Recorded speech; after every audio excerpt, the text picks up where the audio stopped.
चंदा कहाँ गल रहू? पता बा हमनी के कितना परेशान हो गल रही। हम पोस्ट ऑफिस गए रहनी, कुछ जरूरी काम रहे। देखा चंदा, दोबारा कबो भी बिना बतैले मत जाइया। हाँ, हमनी के भरोसा के तोड़िया मत। मेन साहब, हम गरीब जरूर बानी पर बेईमान नहीं खी। राउर घर के नमक खैले बानी और यही से नमक हरामी कबो न करब।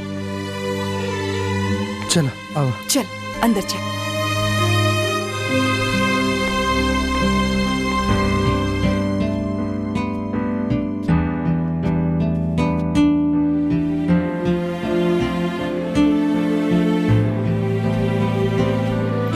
अरे चंदा, का भइल?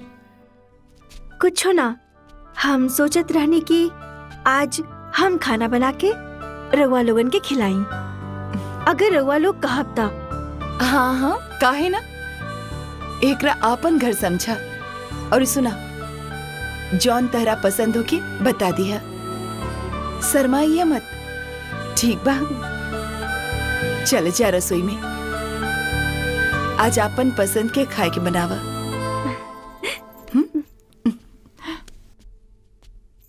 अंबिका, अंबिका कहाँ बाड़ू?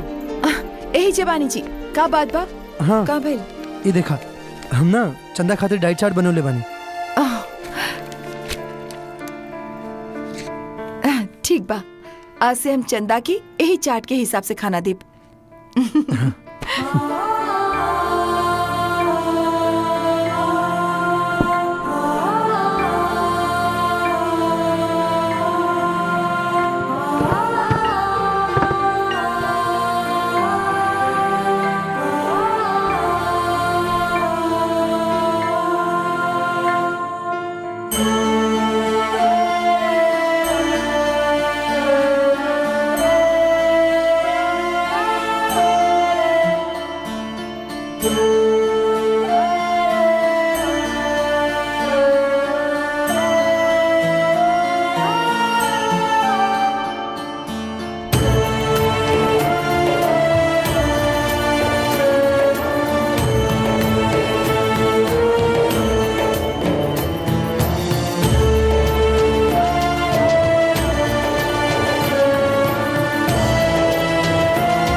कहवा बानी रहुआ लोग?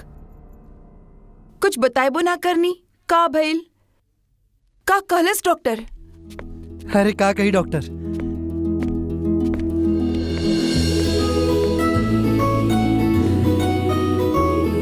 अंबिका खुशखबरी बा, रिपोर्ट्स पॉजिटिव आइल बा।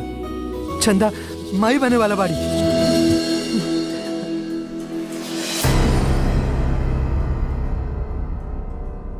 हमार कहे के मतलब बा कि तू माई बने वाला बाड़ू। हाँ।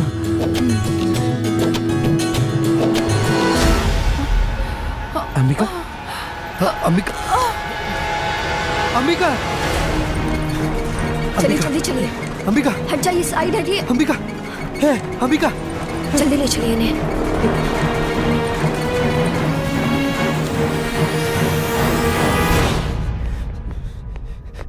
डॉक्टर डॉक्टर प्लीज मेरी पत्नी को देखिए ना, पता नहीं उसे क्या हो गया, अचानक से वो बेहोश हो गई है। प्लीज उसे कुछ हो गया तो आप शांत हो जाइए, घबराइए मत, मैं देखती हूँ। जी।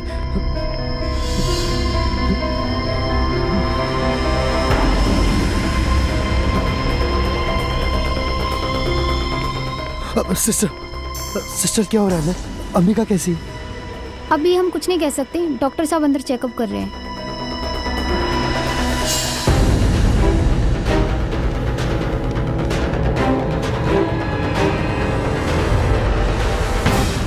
रवि, का भइल बाबूजी के? अंकित, पता नहीं यार, अचानक से बेहोश होकर गिर गए। कैसे? पता ना, हम तो बस। डॉक्टर, अब मेरी पत्नी कैसी है? घबराने की जरूरत नहीं है, आप बाप बनने वाले हैं। कांग्रेचुलेशन। का बात है रवि, बाप बन गए यार तू। थैंक यू यार।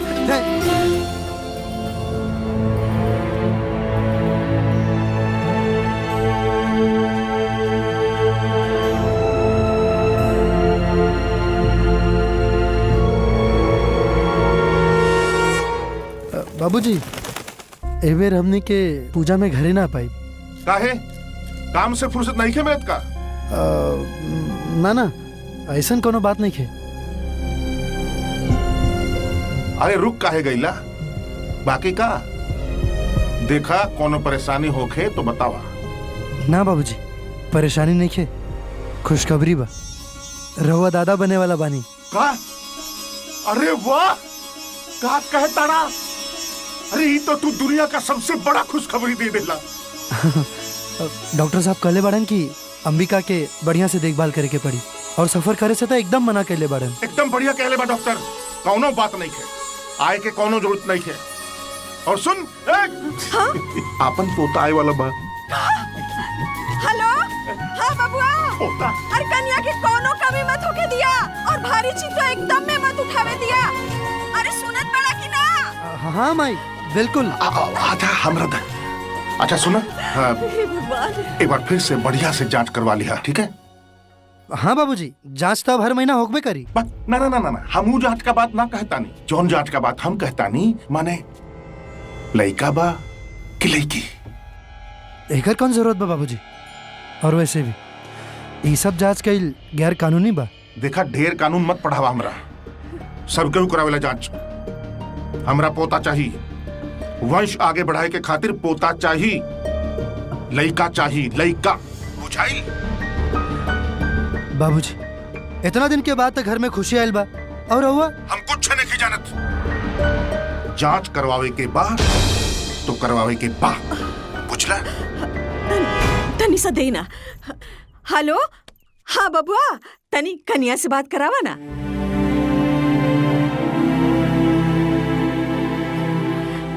अच्छा ठीक बा, ओकरा कह दिया हमरा के फोन करे, ठीक बा? जी। हाँ हाँ।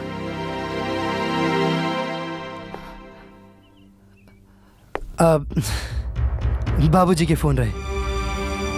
का कहत रहन? पोता चाहिए?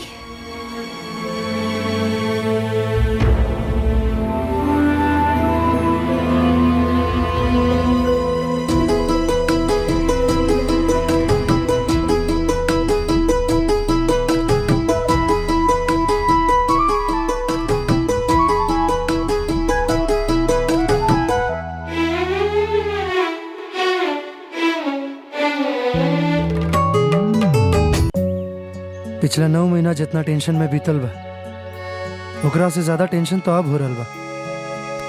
अरे माई बाबूजी के तो जैसे तैसे इतना दिन यहाँ इला से रोक लेनी, लेकिन अब कबो भी डिलीवरी होके वाला बा।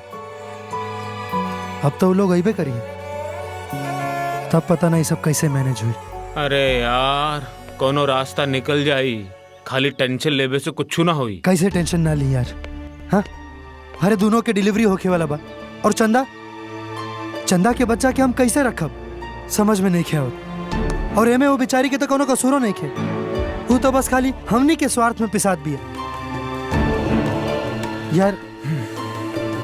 माई बाबूजी के का समझे, का बताई?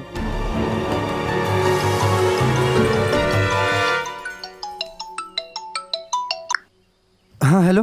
अरे कहाँ बानी रहुआ? जल्दी आई, चंदा के दर्द उठल बा। हाँ ठीक बा, तू घबरा मत, हम बस अभी आवता नहीं। ठीक बा। अंकित यार घर जाके पड़ी, चले के पड़ी। का हो गई? चल आओ, चलो जल्दी बैठ।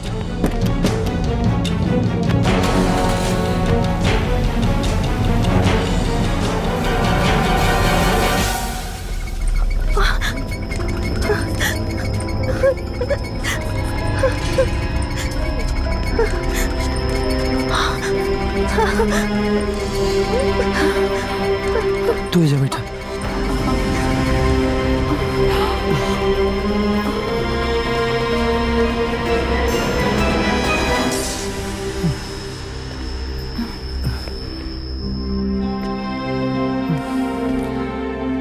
ठीक हो जाए सब यार।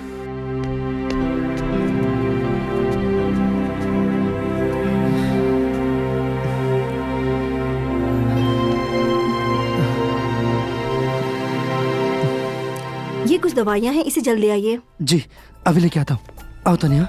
हाँ।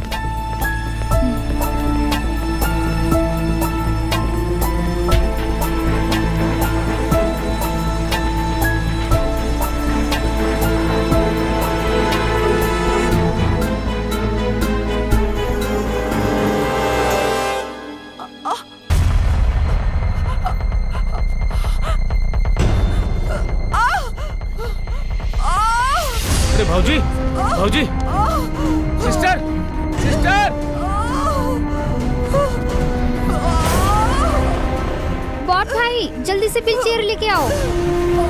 मैम थोड़ा आराम से।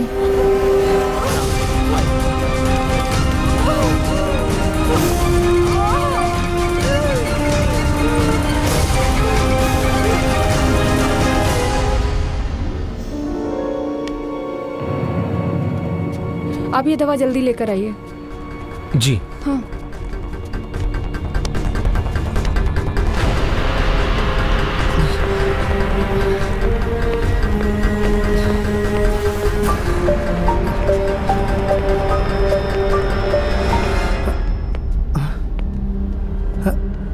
अंबिका एजा नहीं किया और अंकितो नजर नहीं किया होता।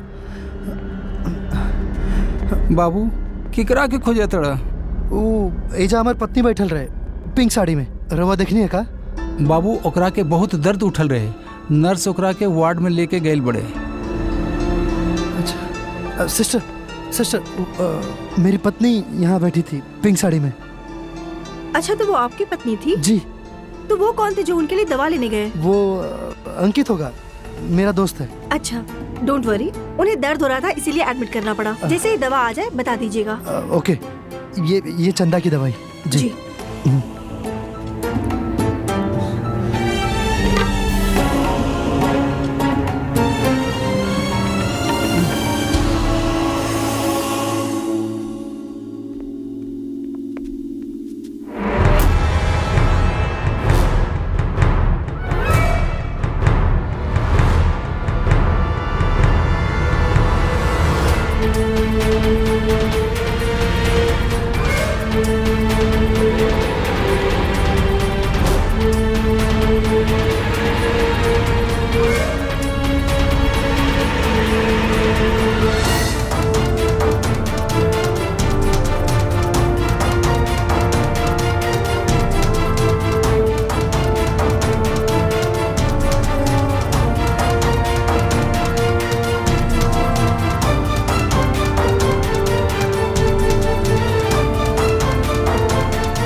आपको लड़का हुआ है।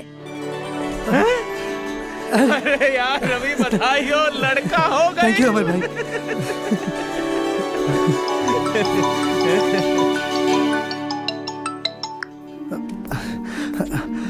हाँ प्रणाम बाबूजी। अरे का भाई रे, कुछ बताइबे कि नहीं? यहाँ हमनी के दम निकलता और तू एगो फोन नहीं कर सकत। दे हेलो। अरे बबुआ यहाँ सांस ना लिया था और तू बड़ा की कुछ बताइते नहीं खा। अरे का भाई लइके भइल बा ना? हाँ माई लइके भइल बा। होता भाई ए रामचरण जल्दी आ, हमारे मिठाई लेके आओ। हमरा दा हमके पूरा जवान। अरे जल्दी जा। हम आवत आनी। हम सुन लेनी बा, पोता भइल बा। अब जच्चा बच्चा दोनों का ध्यान रखा। हमनी के लगले आवत बानी जा, आपन पोता के मुंह देखे। ठीक है जी सर। बाबूजी फोन करता नहीं। मुबारक हो, लड़की हुई है। अरे का बात बा, डबल बधाई हो यार। सिस्टर क्या आप बता सकते हैं कि किसे लड़का हुआ है और किसे लड़की? मैं पूछ कर आती हूँ।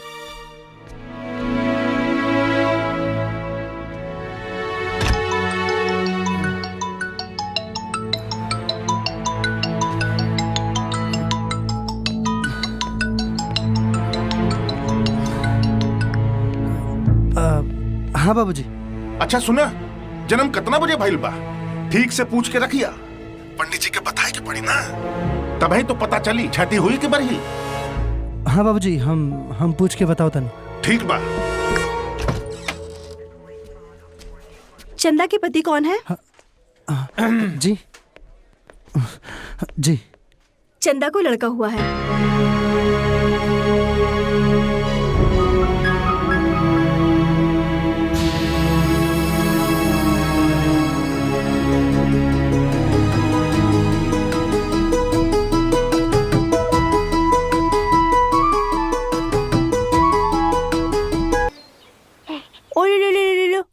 हो हमार लल्ला, तू हमार चुन्नू मुन्नू बड़ा। हम के हई, हम तोहार माई। ओ चला, अब हम तोहरा के दूध पिलाई, फिर हमार राजा आराम से सुत जइहा। चंदा, हाँ लड़का के हमरा के दे दो, हम दूध पिया देतानी। रहे दी, हम पिलाइब एकरा के दूध। ई हमार लड़का हा, हम ही तो एकरा के संभालब, खूब दुलार करब। ओ ना ना ना ना रुआ मत।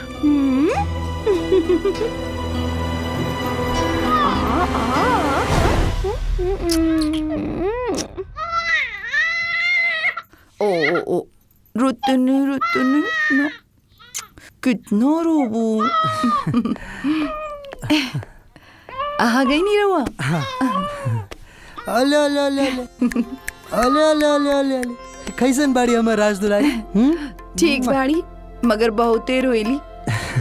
कौनो बात ना, एकरा के संभारे खातिर एकर दादा दादी आवतारन।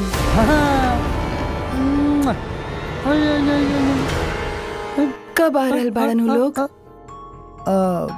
कहत रहल ना कि काल सांझे तक ले आ जाइए।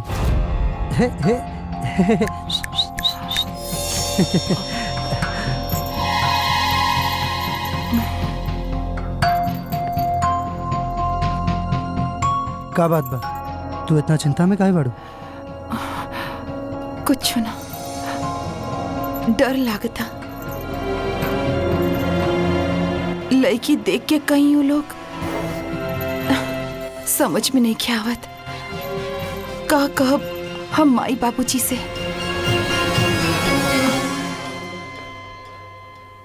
वो है जौन हकीकत बा।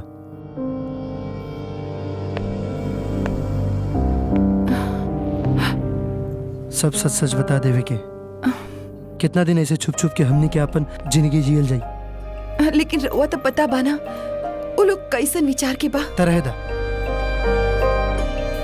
बदले के पड़ी अब लोग के।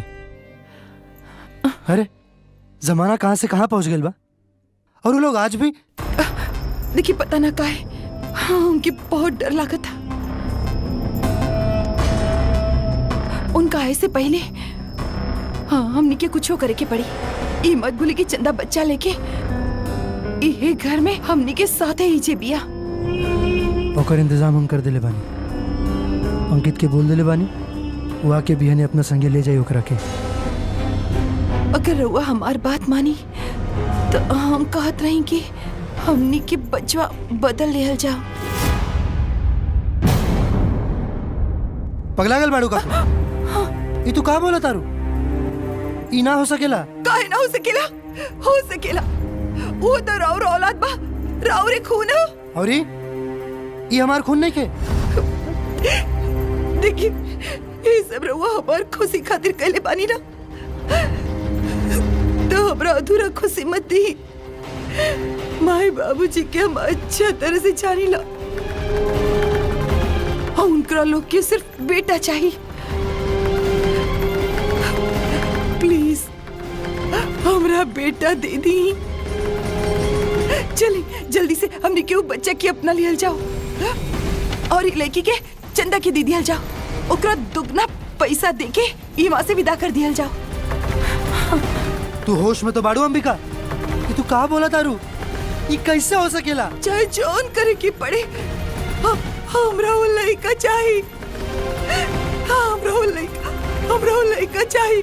हमरा